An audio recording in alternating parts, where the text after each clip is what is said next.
The Clever Frog by Story Magazine.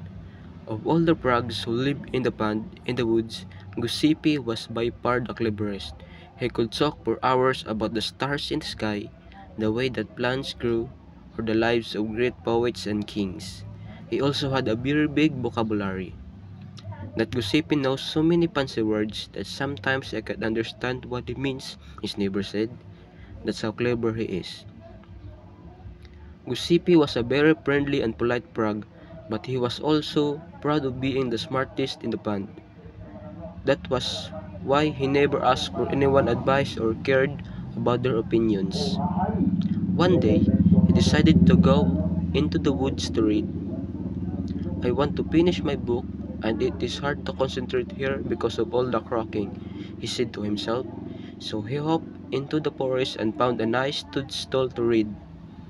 After reading a few hours, thought Kusipi felt restless. I might wander around for a bit, he said.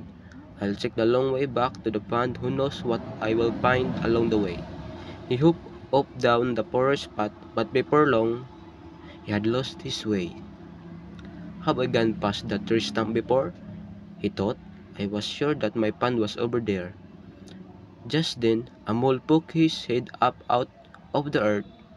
Oh, hello, Giuseppe, the mole said. You're quite far from the pond. Do you need direction? Giuseppe didn't want anyone to think that someone as clever as him would need help. Oh no, I'm fine, he told the mole before hurrying off. By now, it was getting quite dark. Would Giuseppe be able to get back home before nightfall? He heard a loud croak. It was an old toad who was staring at him. What a little frog like you doing in the woods this time of night? Do you want direction? The toad rumbled. But Giuseppe still felt too proud and embarrassed to admit that he was lost. Oh no, I am looking at the stars, he muttered as he hurried away. How can you look at the stars in a forest with so many trees? The toad wondered. What a silly young frog. It was now really dark and Giuseppe had lost all senses of direction. In the darkness, he could see any landmarks to guide him. How will I able to find my way home now? He thought to himself. Feeling miserable, he wished that he had not been so proud of his cleverness and had asked for direction instead. Perhaps someone will come along and help me, he croaked hopefully, but the woods were dark and silent.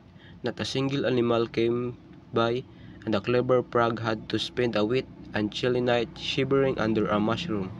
Giuseppe decided that from now on, he would not be too proud to ask for advice. If I was really clever, I would have listened to others, and he thought. So thank you for listening.